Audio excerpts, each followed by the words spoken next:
מסכת חולין פרק ראשון, דף ט"ו, page 15. We are 3 lines from the top of the page. We learned yesterday in the Mishnah, if someone doing the sacred day of Shabbat, which we are prohibited to do work, we learn a lot on Tractate Shabbat and Eruvin, the 39 type of melachot, of works that prohibited to do on Shabbat. Imagine a situation, someone doing Shabbat went ahead and slaughtered animal. So the Mishnah tells us that if he did so, if it's in Shabbat, as you know that it's a severe biblical law that punishment, skila, serious severe punishment, the same as Yom Kippurim, the punishment of karet is a very serious, severe biblical punishment, yet the meat is prohibited to eat it, but we learn in the derivative by Rav Huna that allowance of eating the meat applies only when Shabbat is over, not that day. So the student of the Torah Academy of the Yeshiva discuss who is this opinion follow, and we learned yesterday that it's follow Rav Huna, and we search who exactly is Rav Yehuda, who exactly Rav Yehuda that we referring to. So here is Ela Amar Rav Ashi, Rav Yehuda dim vashelhi. So Rav Ashi said that the derivative of Rav, that this is the view of Rabbi Yehuda, is come from the law that Rabbi Yehuda spelled out, one of the 39 melachot that prohibited, which is the prohibition against cooking on Shabbat. That's basically the basis for long day prohibition. Ditnan, some say the Tanya, hamvashel b'Shabbat b'shogeg. Imagine that someone cooked on Shabbat, but it wasn't intentional, so it's still in violation of Shabbat, but since it wasn't intentional, so b'shogeg, unintentional, yochal, he can eat from that food. However, b'mezid, lo yochal divrei Rabbi Meir, but if it was intentional, then he cannot eat from that cooked food until Motzei Shabbat. That's the view of Rabbi Meir. And that's the bichdei sheyasu after Shabbat, and that's the knas, that's the fine that Chachamim hold. Rabbi Yehuda omer b'shogeg yochal b'motzei Shabbat b'mezid lo yochal olamit. Rabbi Yehuda said that here the sages put a special fine against the one who cooked on Shabbat. So if he did it intentional, so he cannot eat it forever. Versus if it was unintentional, he can eat it after Shabbat, versus other people can eat it after Shabbat, b'chdei she'asur, she explains. Rabbi Yochanan Sandlar omer b'shogeg yochal motzei Shabbat. If the person cook on Shabbat unintentionally, Rabbi Yochanan Sandlar said he can eat it after Shabbat. However, le'acherim velo lo, which means other people can do it. He agreed with Rabbi Yehuda, b'chdei she'asur, but he said that one who cooked, he should have a fine that he cannot eat from that food forever, even if it was unintentional. But if it was intentional, it prohibited neither him nor others. So according to Rabbi Yochanan Sanlar, Tosfot explain that if someone cooked unintentionally, is follow Rabbi Yehuda the same as someone who cooked intentionally. So the Gemara asks, "V'nukma b'meizid." So we should say that the Mishnah speaks about a situation that someone slaughtered intentionally, and therefore if you tell me that it was intentionally, so that we can attribute the Mishnah to whom? Rabbi Meir. That Rabbi Meir prohibited that food for that day. So why the Bnei Yeshiva hold that this Mishnah and what Rav said follow the view of Rabbi Yehuda? So the Gemara said, Lo salka da'atach. We should not consider that the Mishnah was authored by Rabbi Meir. The katane dumya de Yom Kippurim. The same applies to slaughter on the Day of Atonement, because the Mishnah combined both of them, even there are obviously differences. They said, Hacha div. So they said, the same way as Yom Kippur makes no difference if it was intentional or unintentional. Lo achil, so he cannot eat it that day regardless. Afachanami, someone who slaughter on Shabbat, lo shna b'shogeg v'lo shna b'mezid lo achil. So it makes no difference if it was intentional or unintentional. In either slaughter, he may not eat the meat that day. So because this conclusion is inconsistent with Rabbi Meir's view, you see here that Rabbi Meir is not the author of our Mishnah. Now it's important to note, when we talk here about Shabbat and Yom Kippur, that there is a question that asks in Shelot v'Tshuvot Chavalim Ban'imim. It's a response, Chelek Bet Siman Yud Gimel. So he said, how do you compare Shabbat to Yom Kippur? Yom Kippur is prohibited to eat even the time of Tosefet. That's the Gemara in Yoma 81. And Shabbat is Su Tosefet is the Rabbanon. So he goes at length to bring the reef that said that is Tosefet Shabbat is the Oraita, and he brings the Magen Avram in Shin Lamed Tet Sif Katan Zayin. But there is a Platy in Siman Yudei Aleph that he tried to explain it, and obviously we do not have time for that, but those who wants to expand on that, my brother-in-law wrote the book Daf al Daf, and you're welcome to see what he wrote. It's beyond beautiful. Anyway, ומי מצית מוקמה לי בשוגג ורבי יהודה והאף על פי שמתחייב בנפשו קטני. So can you bring the Mishnah over the scenario that someone slaughter unintentional, and you say that that's Mishnah attribute to Rabbi Yehuda? The language of the Mishnah said clearly, lucidly, that someone who slaughter intentionally, and the Mishnah said af al pi shemitchayev benafsho. They used the term even though he is liable to the execution, to death penalty. So it seems to indicate that we are dealing with a deliberate, intentional violation of the Shabbat, one of which the perpetrator will be executed. That's the word of the Torah. So the Gemara responded and said, Hachi Kemar, that's what the Mishnah means to say. Af al pi, even that is a severe transgression to do act of slaughtering on Shabbat, if he did it b'mezid mitchayev benafsho, if it was intentional, then he's liable. Hachadib shogeg, but here in the Mishnah we talk about someone slaughter unintentional, and therefore shechitato kshera, his slaughter is valid.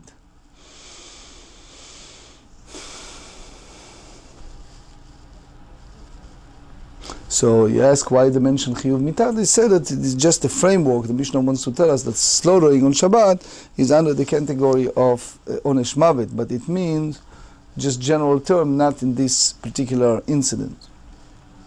So the Gemara asks, "V'nochma ki Rabbi Yochanan Sandlar." So let's establish the Mishnah. Follow the Rabbi Yochanan Sandlar. The Amar lo shna b'shogeg v'lo shna b'mezid lo achil. Rabbi Yochanan Sandlar hold that makes no difference, regardless if it was intentional or unintentional. The person prohibited to eat this food on Shabbat. So there is a Rashba here.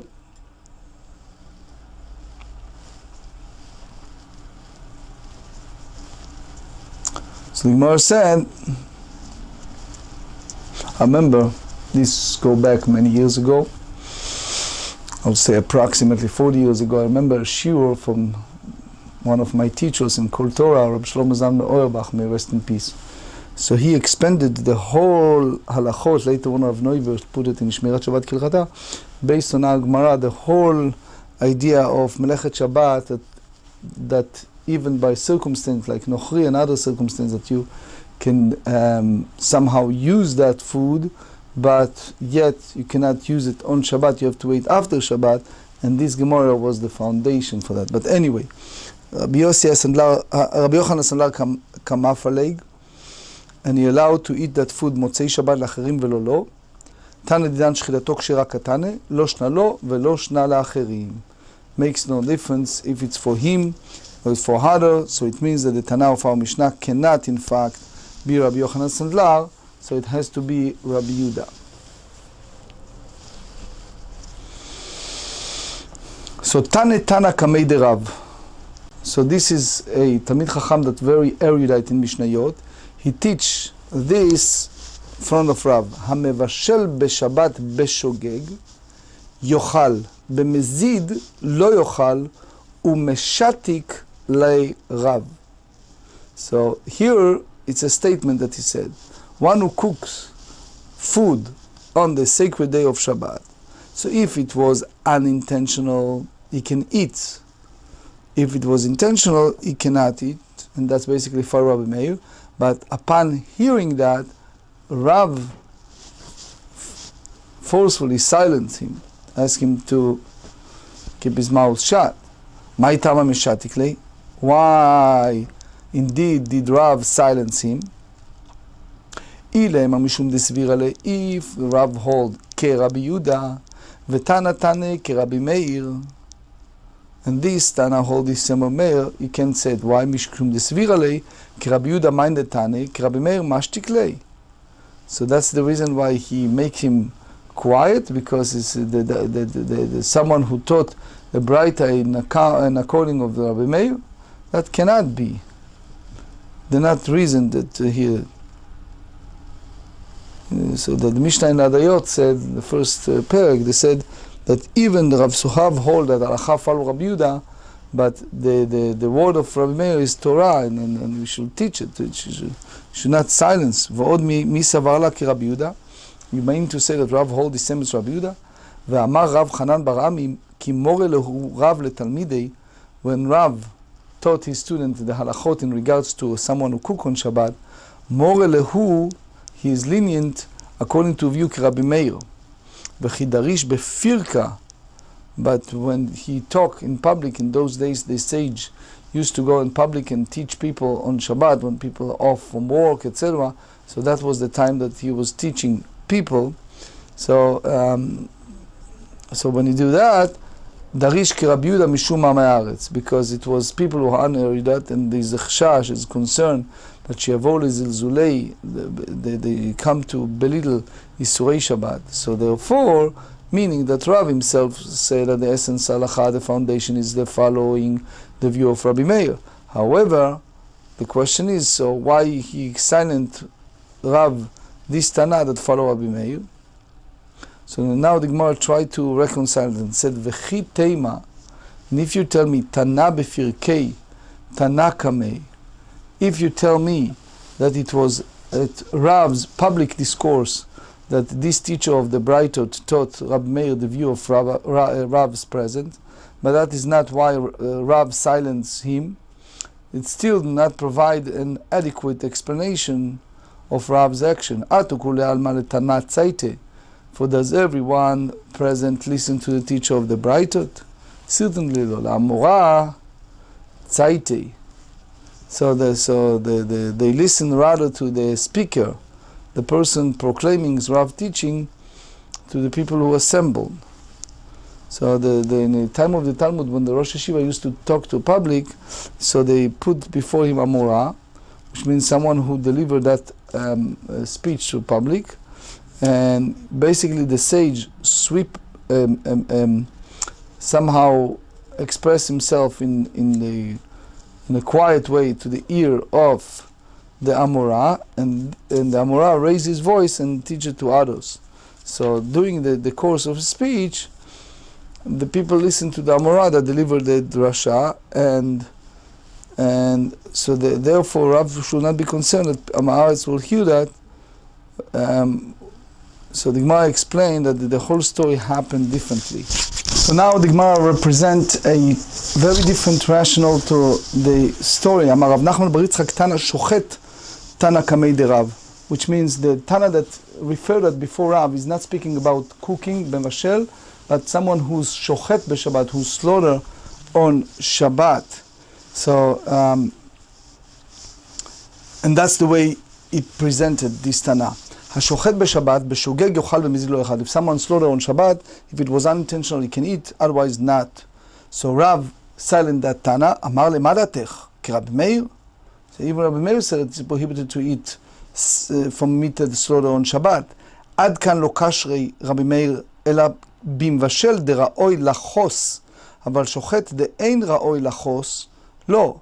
So all of that he permit for a person inadvertently cook the food. For such a case, even before the food was cooked, it was fit to be chewed raw. But slaughter is a different story. The meat was not even fit for chewing. So in such a case, Rabbi Meir will not permit the immediate consumption of the food. So what we see, according to Rav, animal that was slaughtered on Shabbat is prohibited to eat that day, even according to Rabbi Meir, because of muktzeh, because the prohibition to get someone who set aside. So the Gemara challenges matnitin the shochetu, but our Mishnah, we learn on page 14, said lucidly that one who slaughter rather than one who cooks. And then Ravuna said, Darash Chia Barav Mishmei Derav, that animal that was slaughtered on Shabbat, Asura Bachila Liyoma, Venasvin Chavra Elemem, Rabbi Yehuda Yesu said in the introduction. So the Chavra in Beit HaMidrash said, the Bnei Yeshiva said it's Rabbi Yehuda. So meaning only Rabbi Yehuda prohibited to eat on Shabbat from that meat that was slaughtered on Shabbat in the way that was prohibited, versus Har Rabbi Meir. Now we derive from that this declaration of the scholar implies that in Rav's view it is only Rabbi Yehuda who will prohibited that day, the meat that day, the slaughter on Shabbat. However, according to Rabbi Meir, it's okay, it's permitted. So now you have an issue of Rav Nachman bar Yitzchak, his explanation. So the Gemara responded and said, Ki shari Rabbi Meir, when Rabbi Meir permits the immediate consumption of the meat, even in the case of slaughter. So it's the whole prohibition was because of muktzeh. And that page 15b, in that case is what? Kegon shehaya lo chole mi be'od yom. So it does only in a case the person who slaughtered the meat had a clearly ill person in his care from before Shabbat. So in the situation like that, the animal that was slaughtered will not have been deemed muktzeh, and this is why Rabbi Meir permits its immediate consumption. So the Gemara asks, why Rabbi Yehuda prohibited? So they said, Kegon, originally b'knisat Shabbat, when Shabbat started, and then Ivri, and then doing Shabbat, all of a sudden this patient recovered. So it was forbidden to slaughter to meat on Shabbat, and that Rabbi Yehuda and Rabbi Meir debate whether the meat can be eaten if the animal was slaughtered unintentionally. However, it's clear that the meat is not to be classified as muktzeh, because from the onset of the Shabbat it has been permissible to slaughter the animal. V'chiyad amar Rabacha bar Avada Marav Amri la Amar Rabbi Yitzchak bar Avada Marav hashochet lechole b'Shabbat. If someone have an dangerous ill person and someone slaughter for him, asur lebari, so someone who is healthy cannot eat it.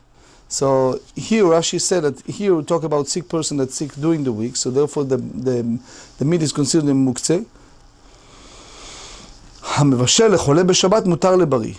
So it means, so even if that person start being sick on Shabbat, my tama, what's the difference between the two? Reason, hi harawi lachos, hi no harawi lachos. So the first one, before you cook, is befitting for chewing. The other one, the meat that was already slaughtered, was not befitting to even for chewing. So thus, the meat is to be deemed muktzeh, whereas the food is not. אמר הפאפא פעמים שהשוחט מותר כגון שהיה לו חולה מבעוד יום, מבשל אסור כגון שקצץ לו דלעת. So if when you take a dlat, one cut a gourd from a vine during Shabbat and then cook it, so the gourd must be muktzeh, because Shabbat is still being attached to the ground. So therefore it's not fit for consumption at all. אומר רב דימי מנהר דעה הלכתה, so he said ההלכה היא השוחט לחולה בשבת. So if someone slaughter for someone who's ill on Shabbat, מותר לבריא באומצה. So they're permissible for a healthy person to chew the meat raw. מה איתמה? The reason for that is because כיוון דאי אפשר לחזית בשר below Shechita, since it's impossible to eat even an olive volumes of meat without first slaughtering the animal. Kika Shachit, when he slaughtered that animal, Adata de Chole Kashach, the whole Gmirada, the whole mindset is for what? On behalf of a sick person. versus המבשל לחולה בשבת. If someone cooks on Shabbat for the benefit of an ill person, so אסור לבריא. So someone who's a healthy person cannot eat it. גזירה, this is rabbinic enactment to do what? שמא ירבה בשבילו. So this you prepare more than absolutely necessary, so it will also benefit the healthy person as well, and that's prohibited. So all of that we explain according to Rashi. But there are other Rishonim, you see it even in Shulchan Aruch or Chaim Shin Yud Chet, that said that if someone slaughtered on Shabbat for an ill person, the healthy person can eat from the meat even if that sick person turns sick on Shabbat. And you don't say muktzeh b'chamat isur, only isur shedchao b'yadayim. But anyway, you see in the Mishnah Berurah, in the Minchat Chinuch, in Or Sameach, much more on that Mishnah. השוחט במגל יד, בצור ובקנה שחיטתו כשרה. If one slaughters an animal with the blade of a hand sickle, with a sharpened piece of flint, or with a sharpened reed, his slaughter is valid. הכל שוחטים ולעולם שוחטים, ובכל שוחטים חוץ ממגל החציר והמגירה והשיניים והציפור מפני שהם חונקים. So all our slaughter, and we always slaughter, as we slaughter with anything except with a harvesting sickle, a saw, animal teeth, or a nail, because these instruments strangle rather than cut. השוחט דיעבד, in לכתחילה לא. So if one slaughter, this implies after the fact. So the Shechita is valid. But it should not use these implements for slaughter in the first place. בישלמה במגל יד דילמת למעבד באידך גיסא. אלא צור וקנה לכתחילה לא. However, when it's come to the flint or a reed, you said even in the first place not. ברמיני, בכל שוחטים בין מצור, בין מזכוכית, בין בקרומית של קנה. So זה לא קשיא, כאן בתלוש, כאן במחובר. You have to differentiate between something that attached to the ground, someone who is detached to the ground. So when the Mishnah case dealing with implements attached to the ground, and therefore the tzor kaneh, so you don't do it lechatchila, but b'diavad is kosher. דאמר רב כהנא, השוחט במחובר לקרקע, רבי פוסל ורבי חייא למכשיר. עד כאן הוא מכשיר רבי חייא בדיעבד, אבל לכתחילה לא. So the first place you should not do it. במה יוקימת? כי רבי חייא, דיעבד, אלא עד דתניא, בכל שוחטים, בין בתלוש בין מחובר, בין סכין למעלה וצוואר במה למטה, בין שסכין למטה וצוואר במה למעלה. מה אני לא רבי ולא רבי חייא? אי רבי חייא דיעבד דין לכתחילה לא, אי רבי דיעבד נמי לא. לעולם רבי חייא, אפילו לכתחילה, והיידי כמפלגי בדיעבד, לא דיעך כוחו דרבי, that he prohibited even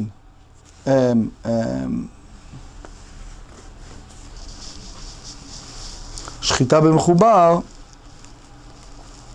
even בדיעבד. רבי חייא allow it, מחובר even לכתחילה. ולמתניתין די קטן היה שוחט, דיעבד אין לכתחילה לא, מאני לא רבי ולא רבי חייא, אי רבי חייא אפילו לכתחילה, אי רבי דיעבד נמי לא. הוא עושה לעולם רבי חייא. ואפילו לכתחילה, ומתניתין קטן היה שוחט רבי. So kasha de Rabbi is a contradiction between one statement of Rabbi and the other one.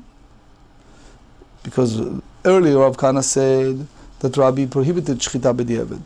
And here the Mishnah said that במחובר is kosher b'diavad. לא kasha כאן במחובר מעיקרו, כאן בתלוש ולבסוף חיבור. The one is talking about that attached to the ground originally, and the other one is that it were originally detached from the ground, and in the end become attached to it. ומה אינה תמרה דשנלן בין מחובר מעיקרו לתלוש ולבסוף חיברו? How do you know that there is a differentiation between something that has always been attached to the ground and something that originally been detached and in the end it was attached? תתניא, שוחט במוחני שחיטתו כשרה, במחובר לקרקע שחיטתו כשרה, נעץ סכין בכותל ושחט בה, שחיטתו כשרה. היה צור יוצא מן הכותל או קנה עולה מאליו ושחט בו, שחיטתו פסולה. Page 16, Kashian Ahadade. So here is a contradiction between two writers. Originally said that Shechita Mechubal HaKarka is Kshera. And then they said that if you used Tzo or Kaneh, אז פה עשו לאליו שממינה, שני בין מחובר מעיקרו, לתלוש ולבסוף חיברו. You have a differentiate between something that has always been attached to the ground, and something that was originally detached, and in the end become attached. Shmamina, you said twice Shmamina, meaning that's the final view that this distinction is correct.